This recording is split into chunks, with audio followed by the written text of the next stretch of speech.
बच्चों, इस वीडियो में बहमनी सुल्तान किस तरीके से अपना साम्राज्य विस्तार कर रहा था, कैसे उसने गोलकोंडा आदि क्षेत्रों पर कब्जा किया, किस तरीके से उसके विजयनगर साम्राज्य से युद्ध हुए या दूसरे राज्यों से युद्ध हुए, और किस तरीके से वह मदुरई आदि जो क्षेत्र हैं उन पर अपना कब्ज़ा जमाते हुए आगे बढ़ रहा था, वो भी हम पढ़ेंगे आज।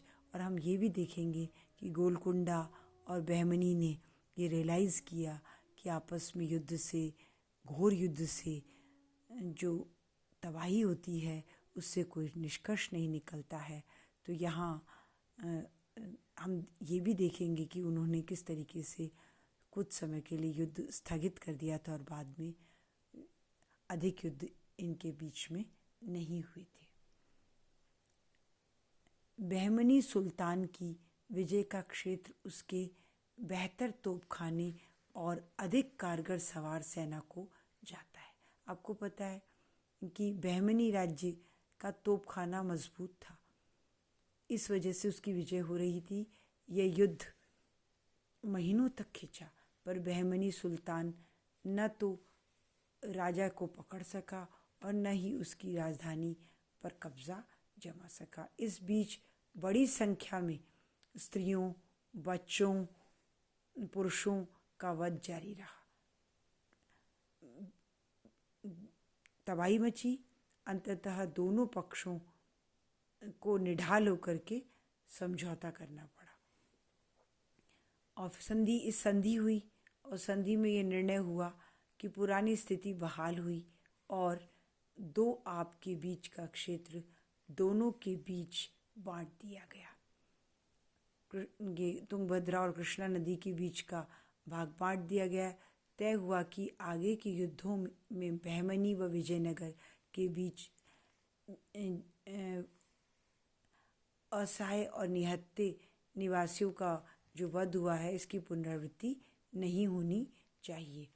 और यह समझौता पूर्णतः लागू तो नहीं हुआ, परंतु इसके फलस्वरूप एक सुखद सकारात्मक परिणाम ये हुआ कि दक्षिण भारत के युद्धों में निर्मम नरसंहार की घटनाएं कम होने लगी। ये जो निर्मम नरसंहार की घटनाएं होती थी इतनी ज़्यादा, वो अपेक्षाकृत कम होने लगी। और इसी तरीके से मदुरै की सल्तनत को समाप्त करके दक्षिण भारत में अपनी स्थिति मजबूत बनाने के बाद विजयनगर साम्राज्य में हरिहर के काल में, मतलब 1377 से 1404 में पूर्वी तट की ओर प्रसार की नीति का आरंभ किया। मतलब मदुरै की सल्तनत को समाप्त करके दक्षिण भारत में अपनी स्थिति मजबूत बनाने के बाद विजयनगर साम्राज्य ने हरिहर द्वितीय के काल में, मतलब ये 1377 से 1404 में पूर्वी तट की ओर, है ना, प्रसार की नीति अपनाई। जहाँ पूर्वी तट मतलब जहाँ से व्यापार वाणिज्य होता है, इस क्षेत्र में अनेक रजवाड़े थे, जिनमें सबसे उल्लेखनीय कृष्णा गोदावरी कछार के ऊपरी भाग में रेड्डी तथा निचले भाग में वारंगल में शासक थे। वारंगल और रेड्डी ये दोनों संपन्न घराने थे। उत्तर में उड़ीसा के शासकों और बहमनी सुल्तानों की भी इस क्षेत्र में दिलचस्पी थी। अब युद्ध होना वापस स्वाभाविक हो गया, क्योंकि रेड्डी परिवार और वारंगल ये सभी कुल और क्षेत्र कैसे थे, सशक्त थे, वैभव संपन्न थे। तो बहमनी और विजयनगर का फिर से युद्ध होना स्वाभाविक हो गया।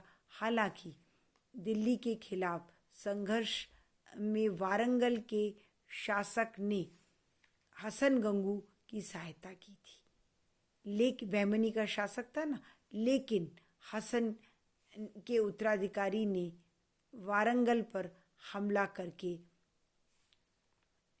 कौशल के दुर्ग और गोलकुंडा के पहाड़ी किले पर कब्जा कर लिया था, है ना। उसके उत्तराधिकारी ने वारंगल पर अधिकार कर लिया, उसकी मित्रता का कोई ध्यान नहीं रखा।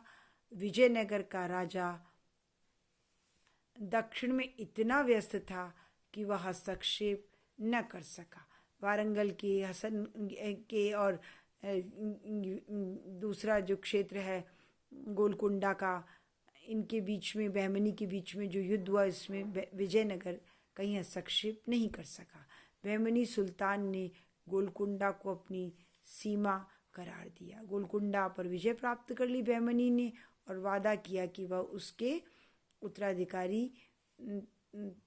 वारंगल में अब आगे अतिक्रमण नहीं करेंगे। इस समझौते को पक्का करने के लिए वारंगल के शासक ने बहमनी सुल्तान को एक मोती माणक जड़ा तख्त भेंट किया। इस समझौते को बरकरार रखने के लिए वारंगल के शासक ने बहमनी के सुल्तान को मोती माणक जड़ा एक तख्त भेंट किया। इसका क्या मतलब है? उस वारंगल ने बहमनी की अधीनता को एक पुख्ता जामा पहना दिया कि वह उसकी अधीनता को स्वीकार करता है या उसकी श्रेष्ठता को मानता है। अब आगे हम बहमनी साम्राज्य के बारे में अधिक पढ़ेंगे अगले वीडियो में, और कोई दिक्कत हो तो आप मुझसे पूछ सकते हैं। ज्योत्सना श्रीवास्तव।